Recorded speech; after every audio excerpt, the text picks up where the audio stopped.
Hey guys, we're taking a look at 20 more cards from the Legacy of the Valiant pack.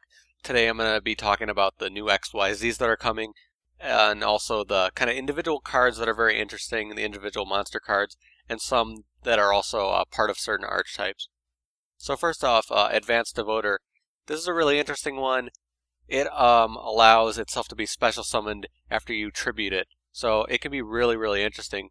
The really big thing behind this is combined with the Monarchs and the other Monarch that I'm going to talk about, there's some really interesting stuff you can do with it, and some other water tribute monsters you have access to. Then XYZ Avenger. This card, really keep an eye on. So this card can't be affected by XYZ monsters, and when XYZ monsters destroy it, it messes with your extra deck. The big effect we're going to take a look at is this one, rank 5 or higher. So whatever your XYZ monster's rank is, if they destroy this by battle, they're going to lose that many cards from their extra deck. So it's really crazy. You can use this card to counter XYZs in a really strong way.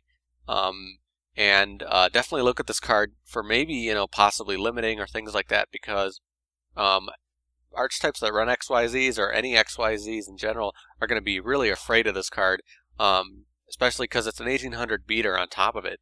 So definitely keep an eye on this one. So now we're going to take a look at Mobius, the Mega Monarch, so the Monarch that's coming in this pack. So this card is really interesting. When it's tribute summoned using a tribute summoned monster, so like usually you'll want to upgrade a Monarch, you can destroy 3 spell and traps, so very similar to the other Water Monarch, or Frost Monarch or whatever. But the big thing about this is that if it's tribute summoned using a water monster, your opponent can't activate those cards. So using this card and some of the other things you have access to, you can really destroy your opponent's back row. If you're using Frog Monarchs or a Water Monster deck, there's some really interesting things you could do with this, and your opponent's going to have a lot of trouble dealing with this. Like I said, when you're running something like Frog Monarchs and you already have a lot of Water Monsters available to you, this card's just going to be awesome. So definitely interested in seeing that. So Siren Orca. This is another kind of water support card. Basically, if you control a fish and a winged beast, you can special summon it, and then you can change the levels of all those cards. So, I guess the idea behind this is that you can kind of, XYZ whatever you currently want. The big thing about this is you got to think about what cards that it would combo well with. Crane is probably one of the best ones because you can summon Crane, special summon another monster, and then you'll have what you need. Or you can use, if this is tribute summoned, you can use, special summon another copy of this because this is a winged beast. So there are some applications for it, but I'm still kind of thinking about it and the combos it can make. So then we have a Tackle Crusader. This one's interesting. When it goes to the graveyard, you can just activate 2 different effects. You can return a spell or trap, or you can make your opponent go to defense position. With some of the rock type decks that send monsters to the graveyard and things like that, this can be useful, but I'm still not really sure what kind of deck I might put it in. Again, with rock stun or certain types of things, it might be useful. But yeah, might want to get your opinions on that one. Paladin, a Photon Dragon. So photons are getting a ritual in this pack. At first, I was wondering what the really big point of this one. So you can tribute it to special summon Galaxy Eyes Photon Dragon.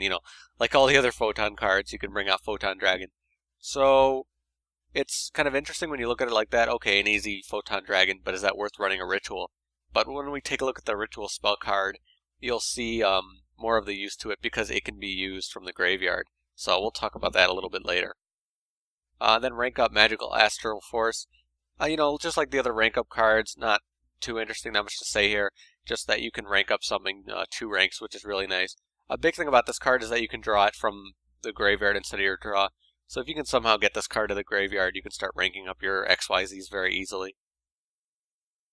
So now getting into the XYZs that are coming out in this pack.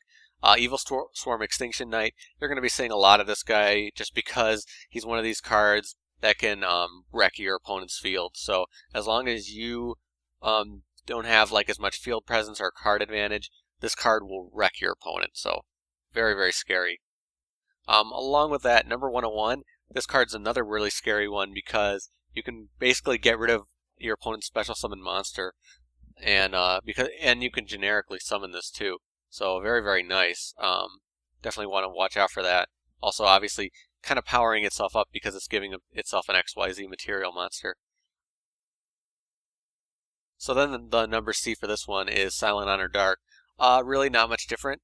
The big thing is that when you have the previous version in the graveyard, you can special summon this guy, and obviously he's, you know, decently stronger. A big thing you could do with this is that if your opponent has like 2 special summon monsters, you can activate Silent Honor Arc, or I think it's supposed to be Dark, but it says Arc here, and then get Silent Honor Dark, and then you can use his effect. So it definitely some interesting combos you can make, but I think this might be run because it's a really great counter to special summon monsters. And Utopia Roots, so another XYZ counter card. This one can gain attack from XYZs that if they attack. So usually your opponent won't want to attack with XYZs against this card. So it's kind of a stall card, and a lot of level 1, you know, decks that have level 1s in them can easily get this guy out. You can also negate your own XYZ monster and power this guy up. So you can start, you know, building this card up if your opponent isn't ready for it. So that's some interesting combos you can think of. And now we have Heraldry, Crest of Horror. This one's really interesting. It's kind of a stalling card, but it also has really, really nice attack on top of it, but 4 level 5 monsters, so that's pretty rough.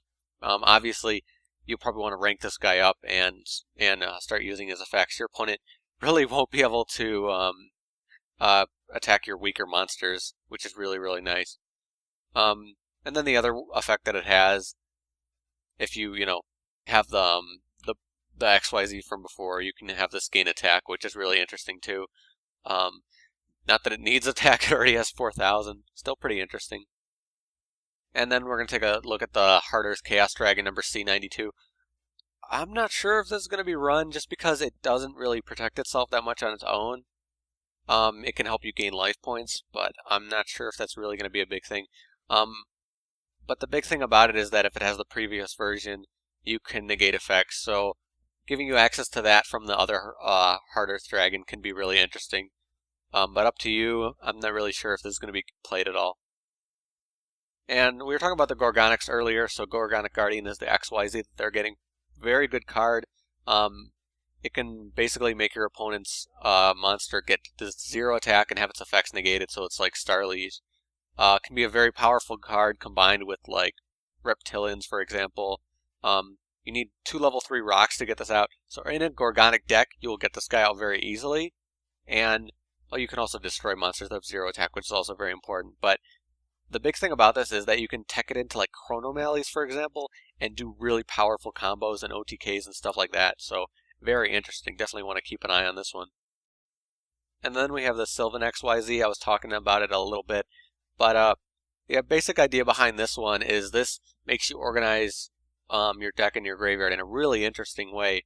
If you know the card that you have on top of the deck, you'll get it into your hand. So basically giving you a lot more draw power in Sylvans. And because of how Sylvans work, you'll be able to know that card pretty often. And then the interesting thing is if you don't want that card in your hand, you just declare a different card, and then you have that card go to the graveyard, which for Sylvans is very good. On top of this card's effect, where it can take a card on the field and put it to the bottom of the deck. So you can start getting rid of your opponent's cards. You can start putting things on the field back to your deck to activate their effects when they get excavated. Just some really interesting things you could do with this. This card can also combo really well, with certain deck types. So really, really interesting. Definitely want to keep an eye on this one. And now the Bujin XYZ that's coming. This one's interesting. So it could be someone with 2 level 4 light monsters. So different decks can bring this guy out. But the big thing is that you can send a card to your graveyard and then draw 2 cards. So with Bujins, that makes a lot of sense. Reorganizing your deck, your hand in your graveyard, which is really interesting. The big thing about it is if you leave XYZ materials on this and it gets targeted by a card effect, you can special summon your Bujins back, which is really interesting. So you can leave this out there to protect yourself or use it for draw power. Still not sure if this is going to be used, but I could see some interesting combos you can do with it. And now Ghostrick Dullahan, right here, a level 1 XYZ that you'll be able to have access to very easily with Ghostricks, obviously. Very nice effect that you can cut an opponent's monster's attack by half until the end phase. But, you know, there are a lot of other cards that can also do that, so I'm still debating it. The big thing about this is that with other Ghostricks, it can start becoming a more powerful monster, and if it does get destroyed, you can get Ghostricks back to your hand. So decks with level 1s can bring this guy out to cut someone's attack in half, and Ghostricks will have access to another searcher, but it's from the graveyard. So interesting effect. Not sure if other decks are going to use it. Ghostricks definitely will, though, but not sure. Another thing to note about this card, not really noticeable, it gets 200 attack for every Ghostrick card, which includes like their field cards and stuff like that, so it can start powering itself up pretty nicely, especially when Ghostricks start to have a good presence on the field. And then Fairy Knight, Ingunar, definitely keep an eye on this one. So when you detach 2 XYZ materials, you can bounce all cards on the field to the hand, which is really, really interesting. And your opponent can't activate any effects to, you know, stop that from happening.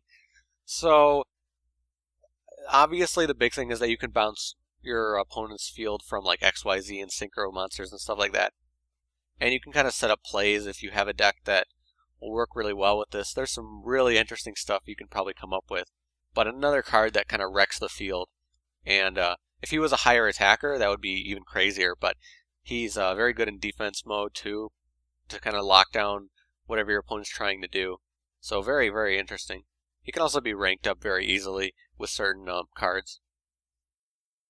And then Downerd Magician. So this is an interesting one. This is one of these XYZs that can be brought up from rank 3 or lower XYZ monster.